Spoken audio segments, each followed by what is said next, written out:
Newsweek reports Donald Trump was caught on a hot mic. And what was he saying? According to numerous reports and many prominent liberals, Trump was telling Nayib Bukele, the president of El Salvador, he wants to send U.S. citizens, homegrown criminals, to El Salvador to be held in his prisons, and he's going to need 5 more of these places. Now, Trump has expressed before that perhaps we can send the worst of the worst American citizens to El Salvador's Supermax prison. The media, of course, says this is illegal, but it raises many questions. Many questions indeed. Is the death penalty legal? Look, guys, I don't want to see American citizens sent to a foreign prison, but we have a death penalty in this country. Like, they literally just will kill the worst of the worst. So there's a lot to debate on this issue. But the big question is, what was Trump actually talking about? And is this largely just triggering of the libs? In the event, and I'll just say this first and foremost, Donald Trump actually comes out with a plan to send American citizens to El Salvador. I oppose this. I will oppose this. I will entertain questions of the legal merits, and we will have those discussions. But the important thing now is this really a hot mic moment? Or are they just hamming up what may have been a joke? Because when Trump said this, the room laughs.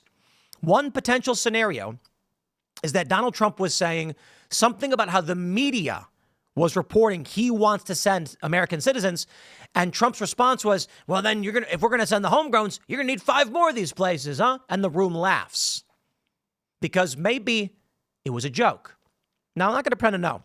And I know the left is going to be apoplectic and say, I can't believe Tim is saying he's joking about this. Trump is kidnapping Americans and sending them to foreign prisons. He's not. They're lying about the El Salvador thing, by the way. This is the El Salvador guy, Abrego, not an American citizen, not a Maryland resident, not kidnapped, had a deportation order, was here illegally.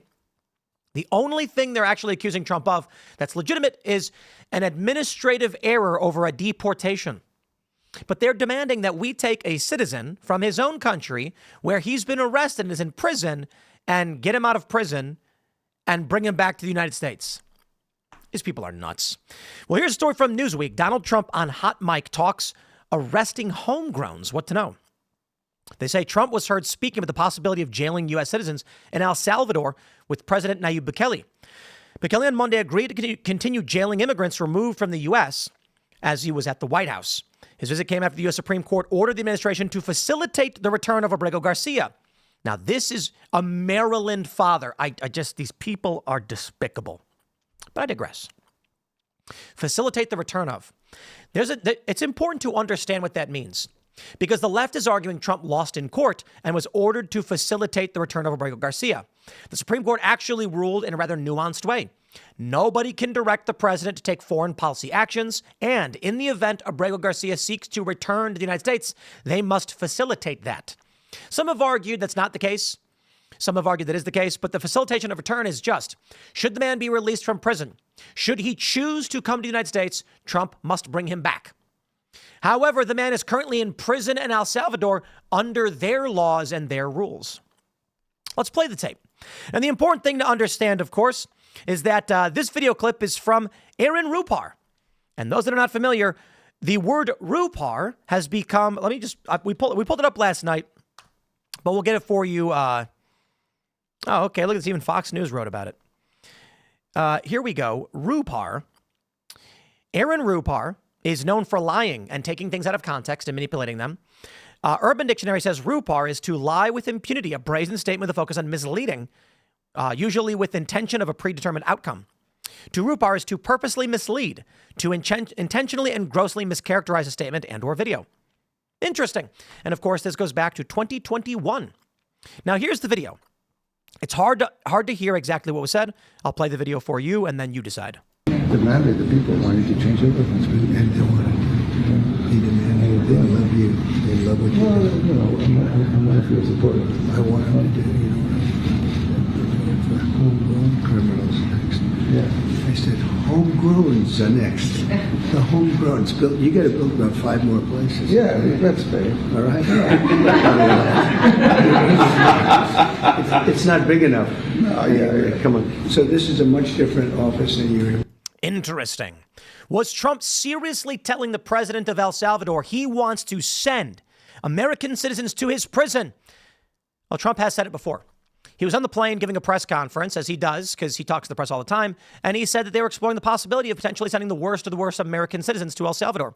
So I don't consider it to be largely a joke, but it still might be. Not that it's meant to be a funny ha-ha joke, but that he's just talking smack, because this likely will not happen. Now, last night in the show, Jack Posobiec was saying, it's not going to happen, so I wouldn't really take it seriously. However, what it sounds to me like another possibility, let me put it this way. I think there's probably a 70% chance Trump legitimately is considering sending homegrown American terrorists and criminals to El Salvador prisons. There is a legal context here, which is interesting. It may not be legal, but may not is the key word. This is what legal scholars are asking. And there's some, I guess, moralistic questions to ask beyond that. But Trump was whispering. We couldn't really make out what he was saying. He said something about homegrowns. And as many people have countered, he could have been saying, they're saying homegrowns. They're saying homegrowns. You don't got the room for that. And then the room starts muttering and he turns and says, I'm saying homegrowns to him. You're going to need to build 5 more prisons. And then he says something like, oh, that's fair, whatever. And everybody laughs. Trump may have been making a reference to the media is saying he wants to do this. They're saying he wants to do this. He'd have to build 5 more prisons if that was the case. Now, maybe he is serious. They're going to say Bukele has agreed to continue jailing these immigrants. They say just before entering the Oval Office, Trump said homegrowns should be next.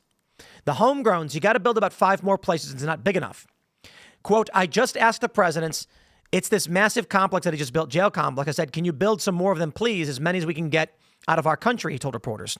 Pressed on whether that means deporting American citizens to El Salvador, he said, I'm all for it. He added, if they're criminals and if they hit people with baseball bats over the head that happen to be 90 years old, if they rape 87-year-old women in Coney Island, Brooklyn, yeah, that includes them. Discussing El Salvador's terrorist confinement center, CCOT, Trump said, they're great facilities, very strong facilities. They don't play games. Now, whether or not Trump can do this, I don't think he can. Personally, we have Gitmo for the worst of the worst. If Trump is talking about general murder, no, we have American prisons for this.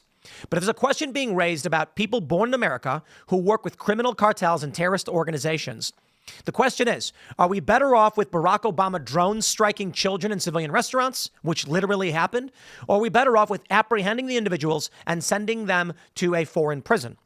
I mean, honestly, I'm going to go with I'd rather not drone strike civilian targets and kill children, and bad guys go to bad places. But there's a question of whether or not the individuals would receive proper due process, which is where we're at. In a 2021 U.S. Department of State Human Rights report on El Salvador, they said many prisons had inadequate sanitation, potable water, ventilation, temperature control, medical care, and lighting. Inmates experienced gastrointestinal illnesses and skin problems due to poor water quality. It also said overcrowding was a serious threat to prisoners' health and welfare. Indeed. Okay. You guys tell me. There's a threshold, right? There's a threshold by which most Americans, not all, but most, agree someone should die. Most Americans, in fact, I would say almost all. Now, what is the threshold? In most circumstances, in basically every jurisdiction, there is a self-defense determination. In New Jersey, it's extremely hard to get. But it does exist, meaning there is still a position by which people will say, okay, you are defending yourself and the person who died, you are not criminally culpable for a murder. In New Jersey, if you are in your home and someone breaks in, you are legally required to flee your home. Only when you cannot flee because you are physically obstructed are you allowed to defend yourself with physical force, lethal force, and only if presented with a lethal threat, which is crazy. Like, I'm not going to run out of my house, right? In Maryland, if you are outside of your property, but on your own land, so you're outside of your domicile on your own property, and someone threatens you with death, you are required to flee into your property. Only when that individual is about to break into your home can you respond with potential lethal force.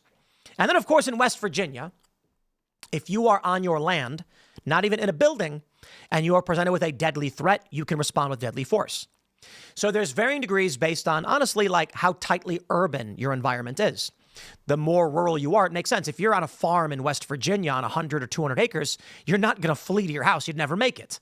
And so it's not reasonable to expect someone who's facing a deadly threat to have to run all that way. They have to stand their ground. What that means is there is a degree to which all Americans accept an individual has committed an act so heinous, either in the current committing of or after the fact of the death penalty, that people's lives, that you are not criminally culpable for the death of that individual. The reason I bring that up is that if an individual commits a capital offense to the point where the American people say that warrants death, why not then send them to live in El Salvador in a prison? Given the choice between death and El Salvador, the inmates would choose El Salvador. I got to tell you, most would choose El Salvador. They say, you are going to be put on death row and you will die. Your life is forfeit. It is over. You have been convicted by a jury of your peers, duly processed and everything. Or you can go to El Salvador prison for life.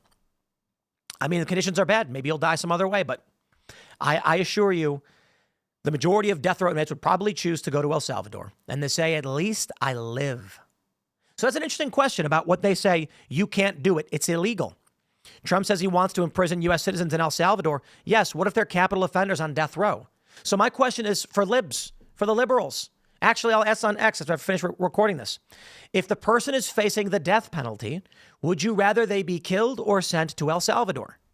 I suppose they might just say, no, they should get life in prison in the U.S. My point is, yes. Can you understand conditional hypotheticals? My point is, in the event right now, under the law, the person will be put to death, and you could save them from death, but it meant you could only escape to an El Salvador prison. Would you get them to that El Salvador prison?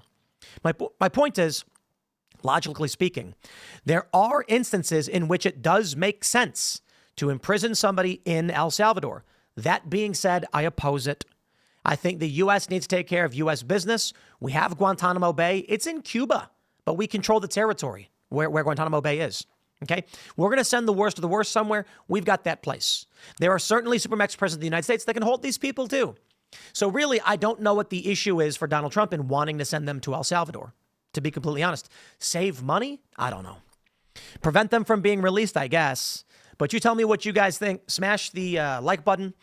Share the show with everyone you know. Follow me on X and Instagram at Timcast. More segments are coming up soon, and we will see you all in the next segment.